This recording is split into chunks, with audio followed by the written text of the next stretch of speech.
Alright, we're here with Channel 12 News. Here with someone whose identity shall be remained nameless because he recently testified against Hells Angels and he does not want to die. There he is now. Hi, yeah, thanks. As you know, I've ridden with the Hells Angels, and, they're a bunch of pretty sick bastards. I mean, honestly, we would go all over the place. We rode through cities. I mean, it's crazy how many cities we rode through. I mean, we'd go over bridges, and people would just stare at us as we're riding by. We'd stop and fill up gas, and we'd mess people up, man, but eventually the cops caught up to me and put me behind bars, and that's just not cool. I mean, I broke out, but they caught me again. And I was, I was pretty sad at that point. So they offered me a deal, and I started testifying against the Hells Angels.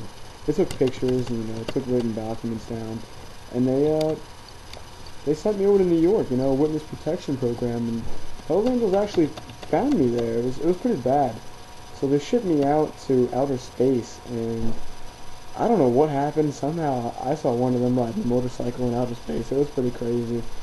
But I came back. I mean, I'm trying to make my life as normal as possible. Actually, I'm a pretty well-paid actor. I live upstairs from my own studio. I work on stage a whole lot. I like to imagine myself as a cat sometimes, because cats are just carefree, worry-free animals. Exactly. Anyway, the reason they kicked me out of the Hells Angels is because, well, I'm black.